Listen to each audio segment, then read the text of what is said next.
Introduction: Soho Space Mission by Joel and Nick. The Soho Solar and Heliospheric Observatory space mission was designed to study the internal structure of the Sun, its outer atmosphere, and the origin of its solar wind. It began when people wondered why solar wind and solar activity sometimes causes problems for us. For example, when our radio sometimes doesn't come in. The spacecraft for the mission was launched on December 2nd, 1985 and began normal operations in May 1996. Soho was originally supposed to be a mission that would last only 2 years, but still continues to operate in space now over 10 years, and its advantages have been used for studies other objects in space rather than the Sun. Instruments used in the Soho space mission.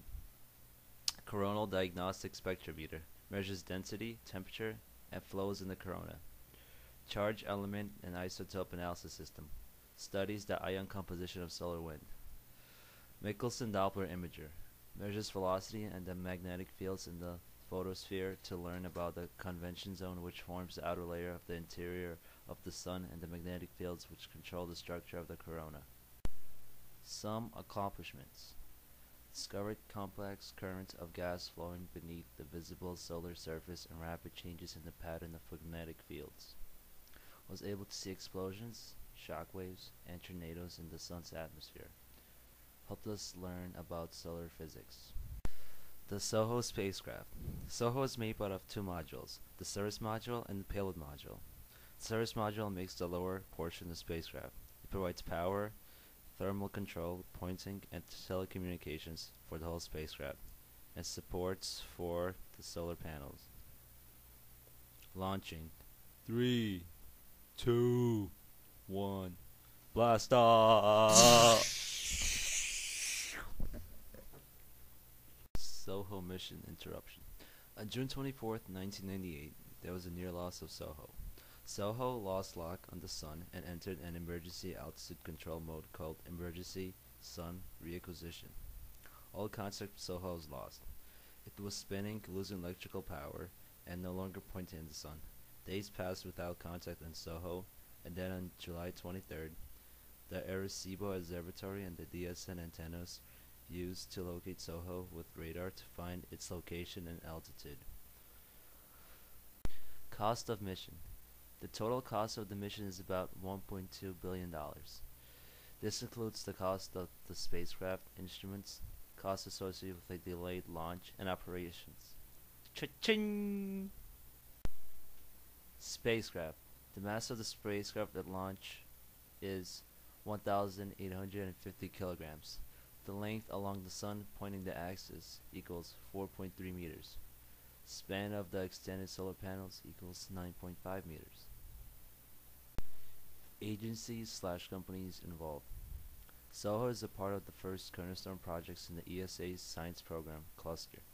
Soho and Cluster also contribute to the International Solar Terrestrial Physics Program, to which ESA, NASA, Japan, Russia, Sweden, and Denmark contribute satellites monitoring the Sun and solar effects.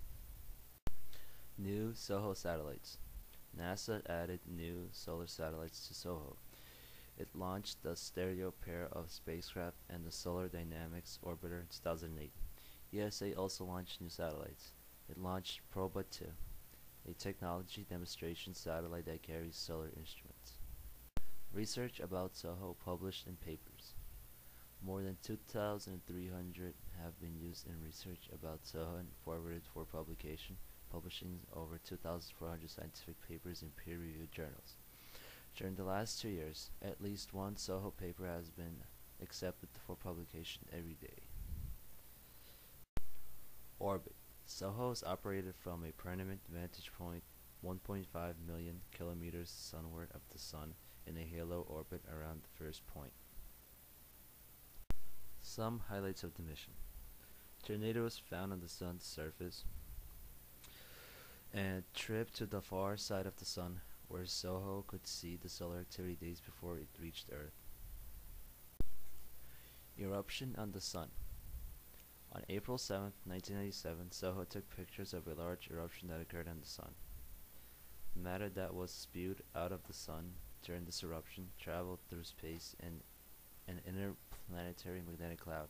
A portion of this cloud struck Earth at 8 p.m. on April 9th. As you can see in the picture, to the right hand corner, there's a little cloud leaving the sun, and that's the interplanetary magnetic field. More pictures.